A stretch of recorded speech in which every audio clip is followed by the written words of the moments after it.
The year was 2125, and humanity had reached the zenith of space exploration. Deep space missions were now common, and the mysteries of the cosmos were being uncovered at an unprecedented rate. Yet, nothing had prepared humanity for the strange pulse coming from the heart of their own sun. Dr. L.R. Yates, a brilliant astrophysicist and the mission leader of the Solar Observation and Analysis Program, had been studying this anomaly for years. The sun had always been stable, predictable. Its activity, although intense, followed a pattern that scientists had come to understand well. But now, something strange was happening.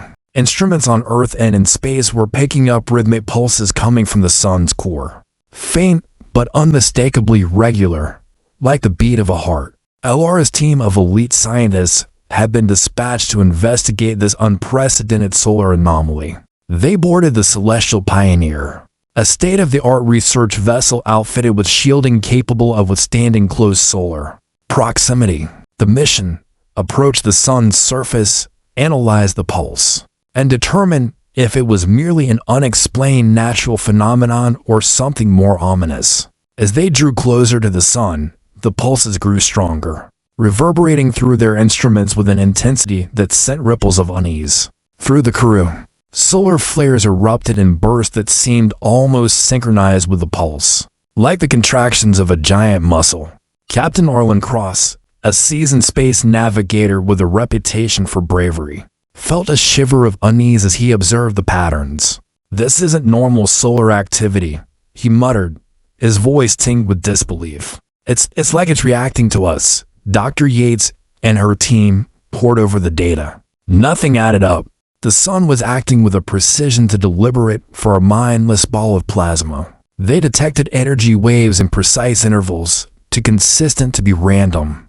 Dr. Yates realized, with a sudden flash of fear, that these signals resembled biological rhythms rather than mechanical pulses. The sun was behaving like a living entity, a concept that defied everything they knew about stellar physics. Just as they reached the outer layer of the sun's corona, an alert blared across the ship.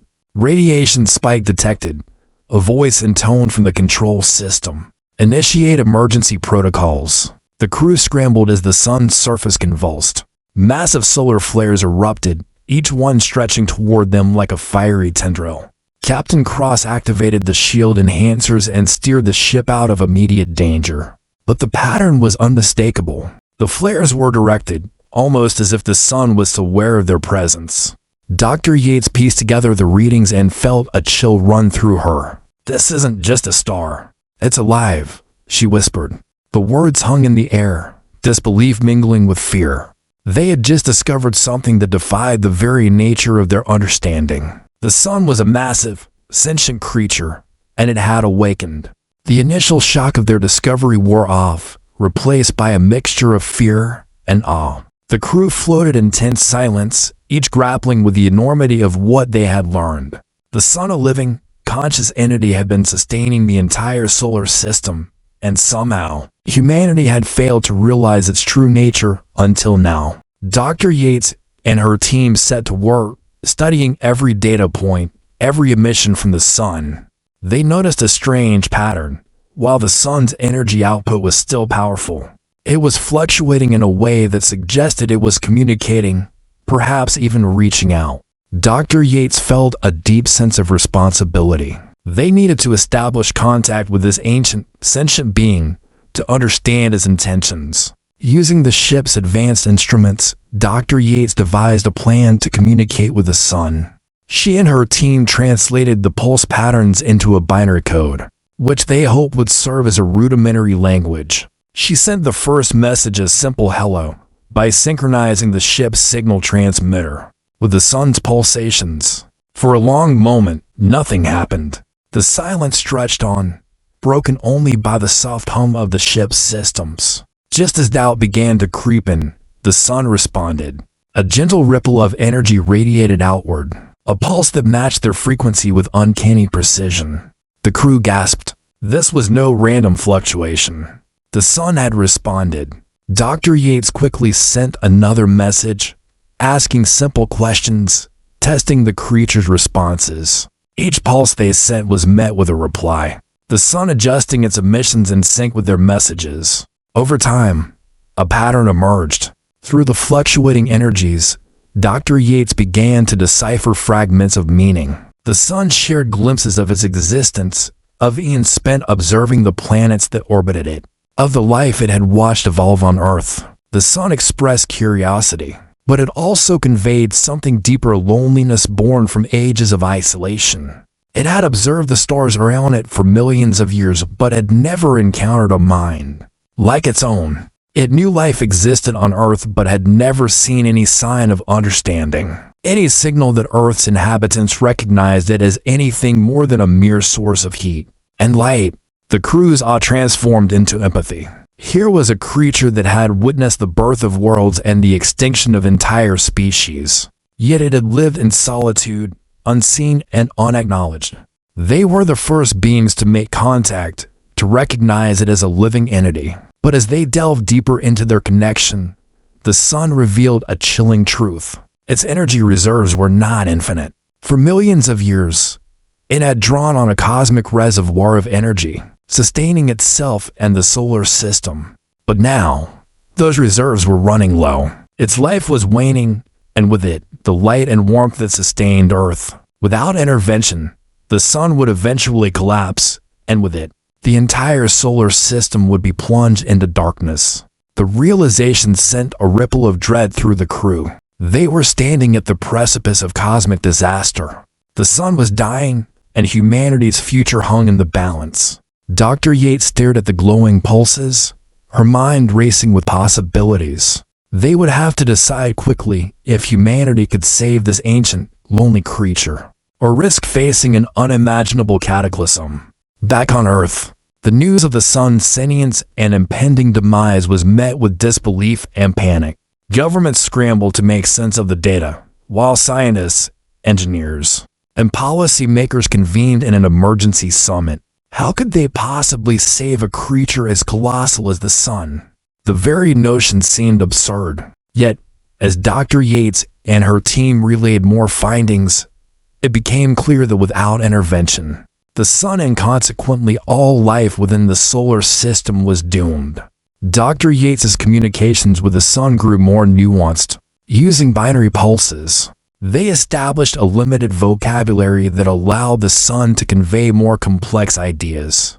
The sun shared glimpses of its memories, which spanned back to the formation of the solar system. It spoke of absorbing cosmic particles, remnants of supernovas, and even energies from other stars as it sustained itself. But over time, these cosmic reservoirs had thinned out, leaving the sun weakened and desperate for survival. Inspired, Dr. Yates proposed a daring solution. They could transfer energy directly to the sun using plasma reactors positioned around its surface. These reactors would release steady streams of energy, essentially feeding the sun and extending its lifespan by millions of years.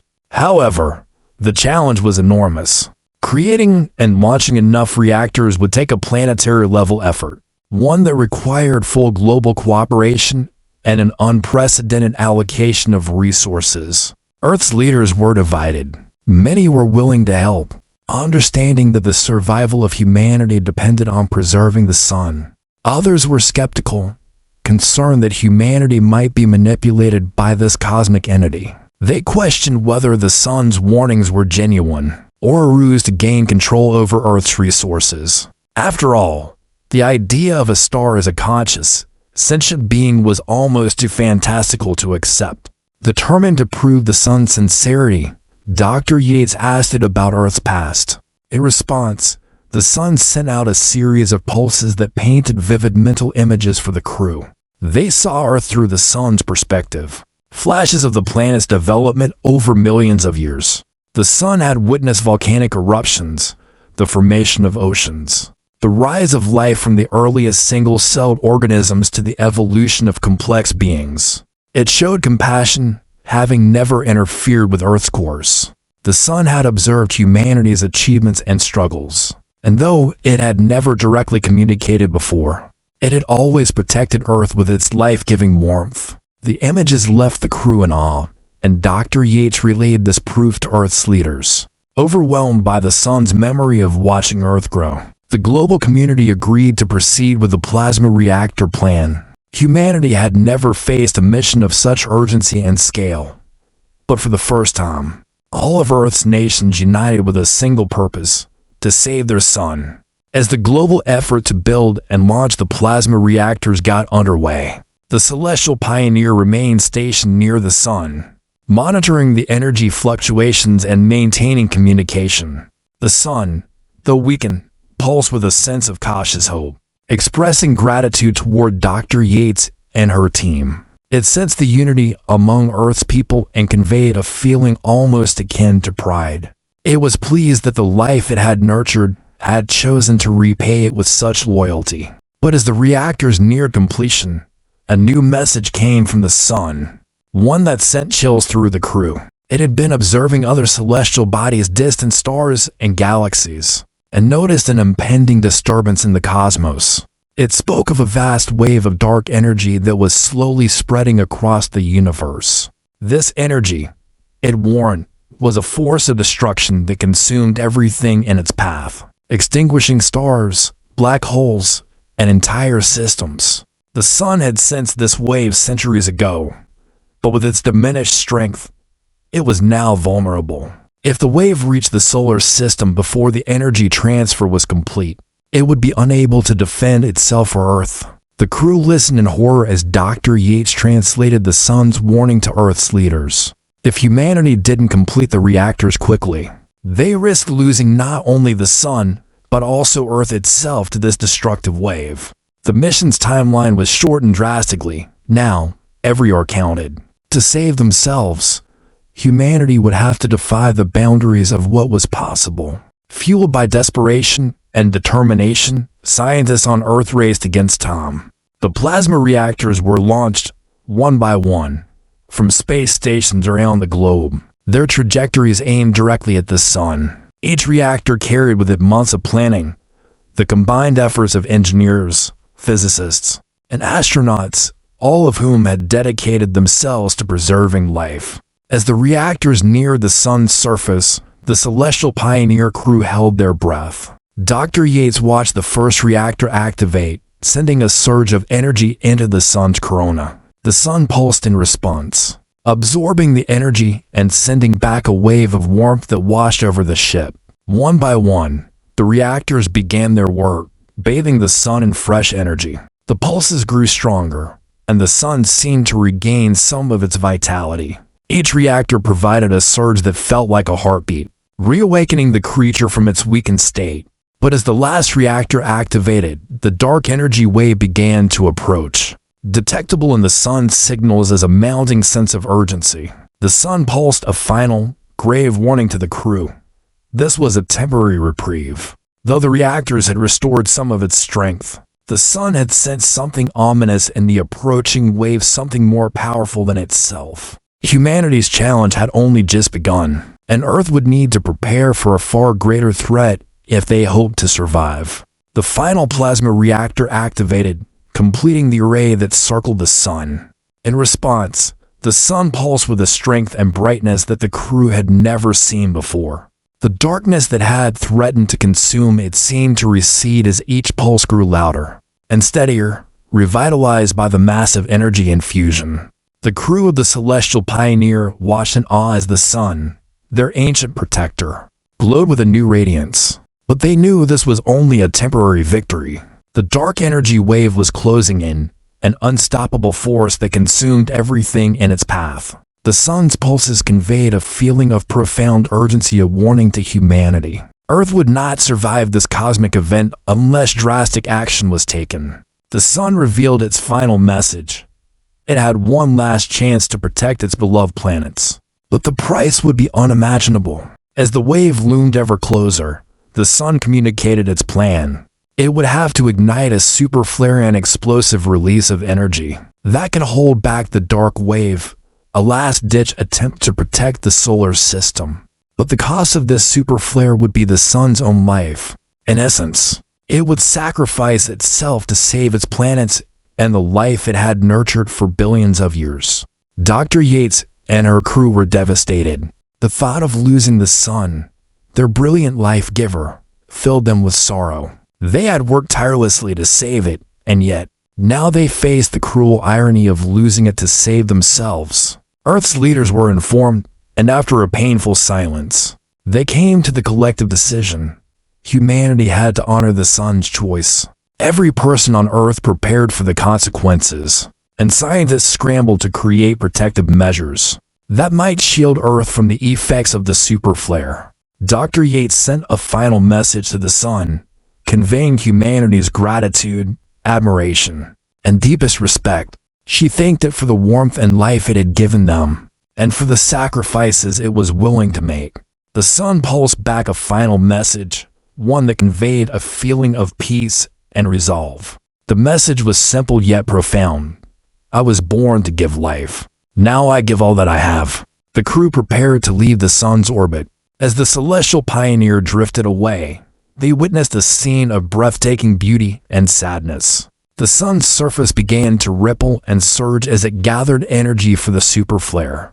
The waves of plasma and light intensified, and the sun burned brighter than ever before, bathing the ship in a final, glorious light. It was as if the sun was saying goodbye. Then, in one magnificent burst, the super flare erupted.